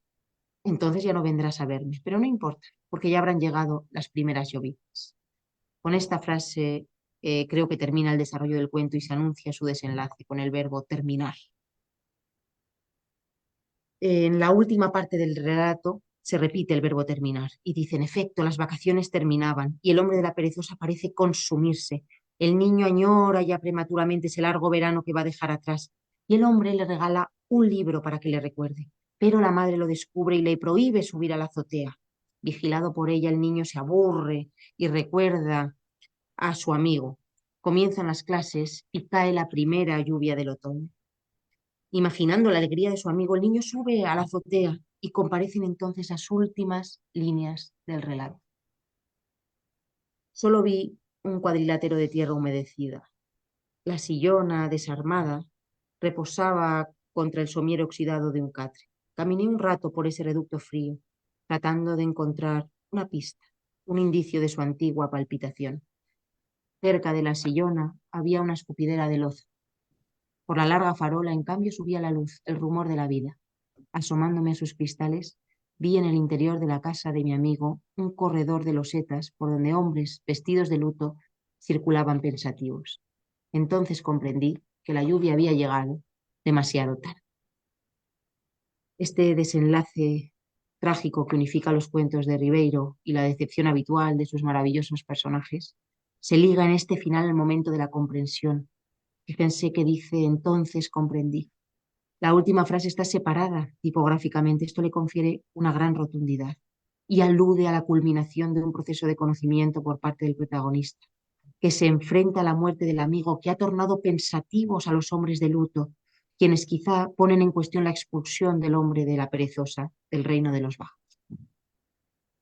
Quisiera concluir con una brevísima y limitadísima aproximación a una teoría del conocimiento a partir de este cuento de Julio Ramón Ribeiro, que he titulado, como explicaré después, Se avanza por oposición, se aprende por contradicción. Este cuento de aprendizaje encierra, en mi opinión, la teoría del conocimiento de Ribeiro. Se ha escrito mucho sobre Silvio en el Rosedal como su cuento más filosófico, pero creo que este no lo es menos, pues leyéndolo atentamente como hemos hecho y partiendo de ese desenlace cuya palabra central es comprendió, queda trazado muy claramente el camino previo que responde a la pregunta por el acceso al conocimiento según el autor peruano. en la introducción del relato se fijan dos espacios antagónicos o contradictorios que son el marco para el aprendizaje. El conocimiento se inicia significativamente en el reino de las azoteas, ya definido como el de la niñez y el de la libertad. Podemos deducir, por lo tanto, que para conocer propiamente se requiere un estado previo de libertad y de niñez, que puede entenderse como una mirada no condicionada por los usos sociales. El conocimiento se inicia en este reino libre, lleno de trastos que se han definido como inútiles. El camino del conocimiento implica, por lo tanto, siempre en este contexto ribeiriano, una querencia por aquello que no tiene una función determinada y que no es ya útil ni práctico. La curiosidad o la codicia por lo desconocido, como hemos visto que escribía Ribeiro, es la que anima el movimiento del conocimiento. No se pone en marcha sin esta capacidad o actitud previa. Tal y como hemos leído, una vez movido ya el protagonista por esta curiosidad y situado en el marco de la libertad y la niñez, para ampliar su conocimiento, construye una alta torre y así amplía su campo de visión. La construcción de la torre conlleva un cierto esfuerzo y dedicación, pues ha de encaramarse a ella, como se dice en el texto, es decir, querer activamente ver más allá. Lo desconocido, en este cuento de Ribeiro simbolizado por el hombre de la perezosa, se percibe secuencialmente de dos maneras distintas. Primero, como amenazante. Este objeto de conocimiento, desconocido, habrá de frecuentarse para comprenderse. Me gusta mucho esta palabra, ¿no? De frecuentarse. De este modo, el hombre de la perezosa termina siendo considerado un amigo por el protagonista, de una cosa desconocida amenazante a un amigo. El conocimiento de eso previamente desconocido y distinto se produce a través de la herramienta de la narración, que lo he destacado antes. Una narración que incorpora la experiencia, en este caso de soledad, del hombre que se define a sí mismo como un inútil trasto. Y este proceso de conocimiento se completa, como hemos visto en la última parte del cuento, que culmina con ese final comprendió. Para ello, se pone en movimiento el marco de dos espacios opuestos que había quedado fijado al inicio del relato, y entra ahora en juego el reino opuesto a aquel en el que se ha iniciado el conocimiento, el atroz reino de los bajos. Sustrae al protagonista del reino de las azoteas. El reino de los bajos es claramente una negación del reino de la azotea, pues la libertad del primero se opone a los condicionamientos sociales que operan en el segundo, la madre que prohíbe, el desprecio al hombre que no es aceptado en este orden social, la escuela que indefectiblemente va a alejar a nuestro protagonista del reino siempre anhelado de los altos. Y se ha interpretado normalmente este cuento, yo misma también, y sigo considerando que son lecturas válidas y ajustadas, como la reivindicación de ese espacio marginal y libre, como una ruptura del código de la oficialidad. Y sin embargo, en esta nueva lectura que realizo desde la perspectiva de una teoría del conocimiento, la presencia del reino de los bajos cobra, en su carácter de contradicción con el reino de los altos, un nuevo significado. En una teoría del conocimiento que se ajuste a la inteligencia dialógica y no conclusiva de Ribeiro, y con ella a su carácter escéptico, que se muestra también en los cuentos, se cumple una máxima inspirada en el texto El arte de la discusión de los ensayos de Michel de Montaigne. Se avanza por oposición y se aprende por contradicción. Es sabido que Ribeiro leyó y admiró a Montaigne, y varios de los ensayos que recoge en La caza sutil están directamente tomados del índice de estos, como los libros, quizá también los carruajes, y este que nos ocupa del arte de la discusión, y que espero poder estudiar un poquito más adelante. En el arte de la discusión, donde Montaigne desgrana su pensamiento sobre la propia discusión y su relación con ella, escribe el escritor francés, y le cito: puede que algunos tengan mi temperamento. Yo me instruyo mejor por contradicción que por ejemplo, y por huida mejor que por seguimiento. Este instruirse a través de la contradicción responde plenamente, en mi opinión, al cuento por las azoteas y, como hemos dicho, profundamente a la inteligencia dialógica de Ribeiro. El niño protagonista se instruye y llega a comprender la realidad en el marco de la oposición del reino de las azoteas y del reino de los bajos. El protagonista oscila entre ellos, se conforma entre ambos, y en la huida final al mundo de los altos, que encuentra vacío de su amigo, mirará esta vez a los hombres de luto de los bajos, de nuevo el contraste, la mirada que desciende de un espacio al otro, y descubre que el hombre de la perezosa ha muerto, tornando a aquellos hombres pensativos. El niño comprende entonces amargamente que la esperanza no se ha cumplido y que la lluvia ha llegado demasiado tarde. En este final, que es también el final del proceso de conocimiento y aprendizaje que nos plantea el narrador, la comprensión que se alcanza no es completa.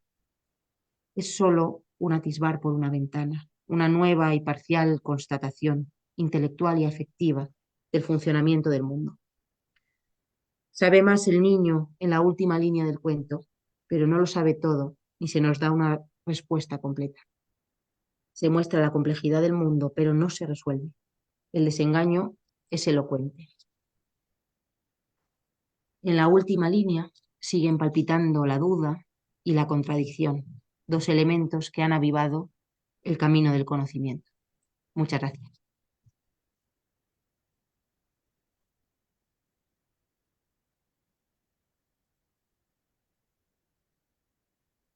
Muchas gracias, Paloma, por tu conferencia.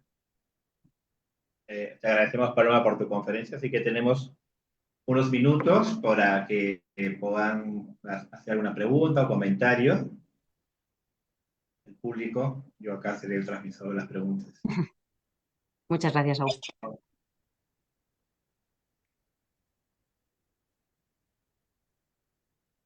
A ver, Pedro Arriola. Vamos a hacer para que sea más fácil. Sí.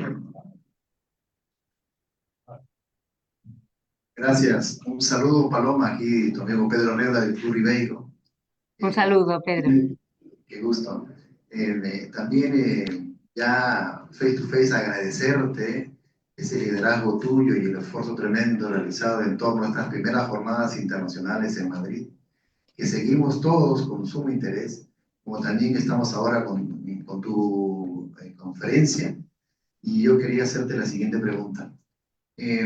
Esta teoría del conocimiento y este interés de Ribeiro de acceder al saber por oposición, ¿no sería también esta posibilidad de no solo acceder al conocimiento de la condición humana, sino principalmente la otredad? Porque, por ejemplo, yo tengo una ponencia en la tarde al respecto de cómo Surquillo le permite a Ribeiro reconocer a los opuestos, reconocer a los que no son de su condición, pero a pesar de ello, sabe también que ellos son el otro lado de la moneda, de la misma moneda, que uno no existe sin el otro.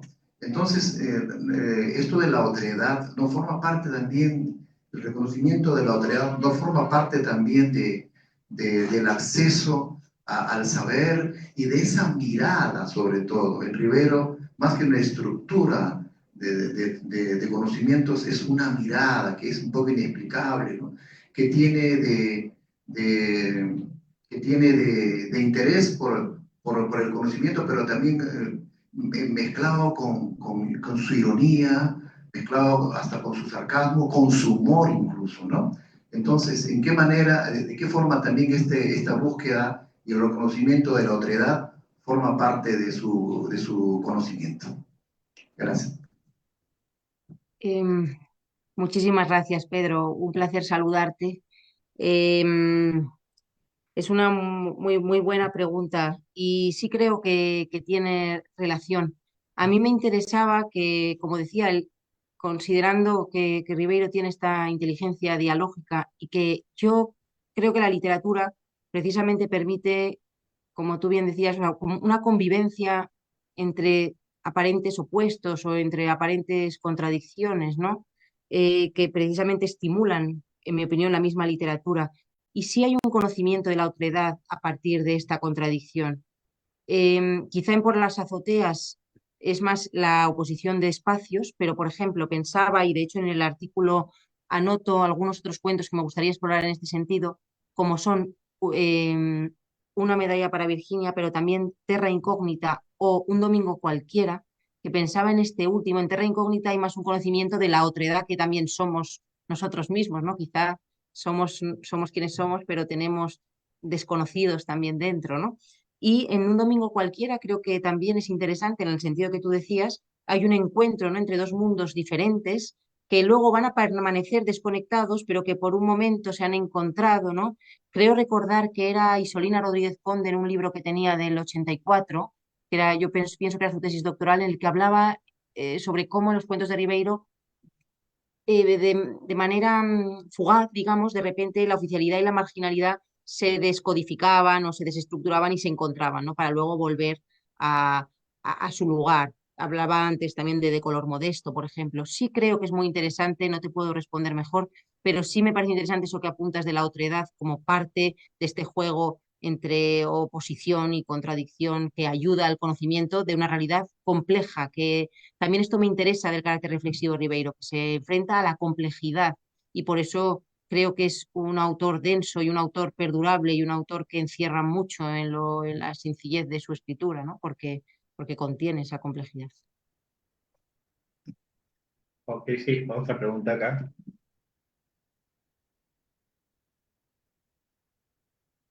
Hola, Paloma, ¿qué tal? Saludo a Carlos Arámbulo de la Universidad de San Marcos, organizador como Agustín del evento.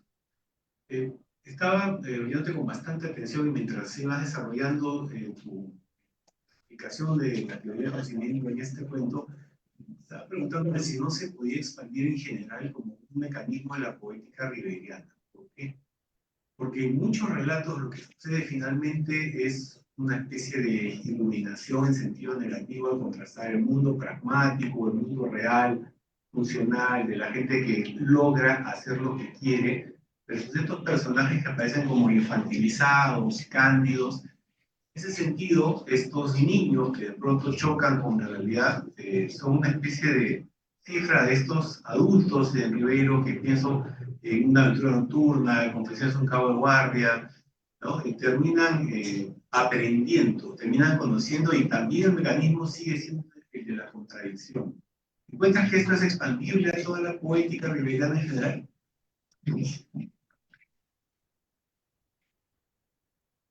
Carlos, muchísimas gracias por la pregunta. Siento mucho no poder estar allí presencialmente y te he escuchado más o menos bien. Muchísimas gracias también por la organización. Aprovecho para decírtelo y por tu pregunta.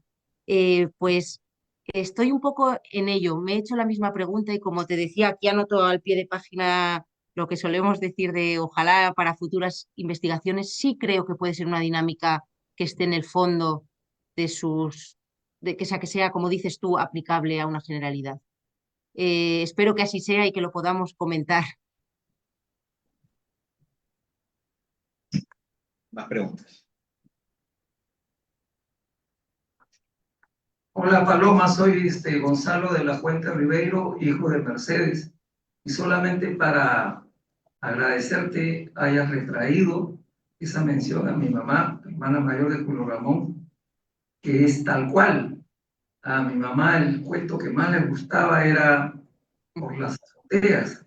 Y corrígeme si no estoy en lo cierto, que en el homenaje del 2014 que viniste a Lima por los 10 años, que estuvo el maestro que está con nosotros, Marco Martos, que hizo una introducción brillante en el libro de todas las ponencias, en una reunión social, culminando el evento, mi mamá, tú estabas con tu bebita, mi mamá llevó a un costado y te comentó no solamente del cuento, sino de los finales, y que creo que ese fue el germen del insumo para tu tesis y el gran trabajo que después se tradujo en un libro. Entonces quería traer ese recuerdo porque lo tengo vívido y tú hoy, 30 años después de que Julio Ramón se ha ido, lo mencionas. Entonces, si bien no es una intervención muy académica, es una intervención que tiene otro lazo, es un vínculo de la conexión y de la influencia, ¿no? Ya te digo, a mi mamá lo que más le gustaba era Por las azoteas, los eucaliptos y Silvio en el Rosedal. Cuando lo leyó se le cayó una lágrima, no sabía cómo expresar esa felicidad y terminar ese cuento y le dio un beso al libro. Entonces quería traer ese recuerdo, hacer este saludo y decirte que un chiquitito nomás, que invitación al viaje también es un método de conocimiento del chiquito en estos nuevos cuentos. Como dice Alfonso, tenemos de vuelta a Ribeiro, ese cuento que es como una precuela de Genicidios Dominicales, permite al chico, que es el mismo Lucho, comenzar a explorar con conocimiento a través de la acción y Julio a través de la narración. Esas dos cosas quería decirte y saludando tu brillante ponencia. Gracias. ¿Alguien más del público? Sí, Eva. La doctora Eva Valero. Bueno, Paloma, quería felicitarte por la extraordinaria ponencia y en relación con lo que estaba diciendo Carlos de la expansión de tu idea al resto de la obra, yo estaba, mientras te escuchaba, pensando todo el tiempo en los gallinatos sin plumas, porque la construcción de los espacios, las azoteas, el reino de los bajos, el reino de los altos como el reino de la liberación, y qué pasa en el basural de los gallinazos sin plumas, los niños se liberan del espacio de la casa. Y es una inversión, al fin y al cabo, de lo que significa la casa. La casa tendría que significar para un niño el espacio de protección, el espacio de felicidad, y sin embargo es el exterior, son las azoteas, son siempre extramuros de la ciudad, las azoteas son extramuros, el basural son extramuros, donde encuentran ese espacio de liberación en el que todo el recuento que has hecho de cosas que había en las azoteas me recordaba a lo que van encontrando los niños en el basural, que son objetos que al final les producen felicidad, aunque sean las cosas más insignificantes. Y es ese espacio de la infancia que es tan importante en la obra de Ribeiro en general, como el momento del aprendizaje, ¿no? Y como la oposición de espacios lleva al final a un conocimiento, en el caso de los gallinatos sin plumas, conocimiento atroz, ¿no? La ciudad había su gigantesca mandíbula y nos deja en ese final tan terrible, que significa el final de la niñez también, ¿no? Un acceso a un conocimiento que les va a llevar al final de la niñez.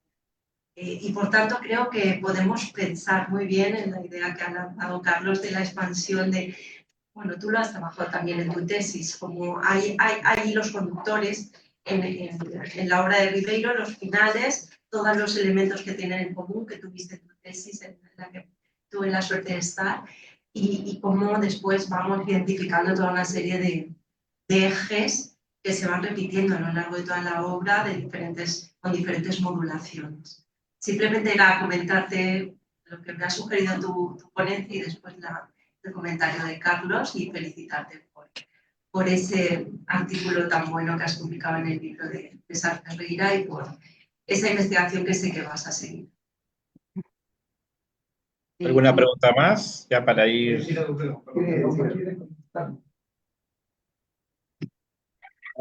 Adelante, Paloma. Bueno, agradeceros muchísimo. Os he oído bastante bien con un pelín de dificultad. Que muchas gracias. Sí, efectivamente, bueno, os preguntaré y consultaré y tomaré la palabra. Efectivamente, me gustaría expandirlo. Gracias de nuevo a Carlos también por ese comentario. Tú hablabas de los gallinazos sin plumas, desde luego es muy sugerente desde el punto de vista en el que tú eres tan experta también de todo el tema espacial.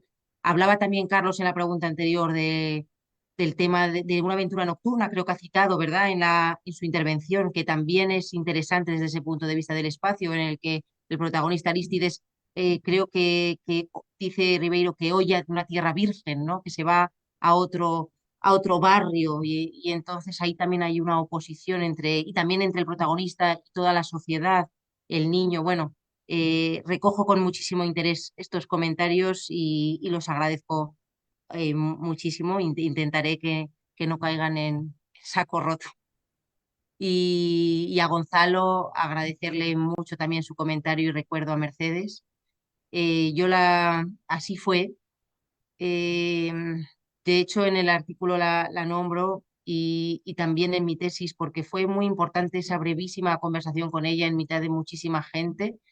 Pero ella refirió el cuento por las azoteas prácticamente de memoria. Se lo sabía, creo que casi de memoria. Y me dijo, los finales de Ribeiro siempre me han parecido muy importantes y fue una frase que marcó en gran medida mi investigación y mi carrera. Así que lo agradezco y sobre todo recuerdo esos días con enorme cariño, con enorme cariño. Y bueno, pues ha sido un verdadero placer. Tomo de verdad en cuenta todos estos comentarios y seguiremos con ello. Pues muchísimas gracias, Agustín, y gracias de nuevo. Bueno, muchas gracias a ti, Paloma. Te estamos dando un aplauso con mucho. Muchas gracias.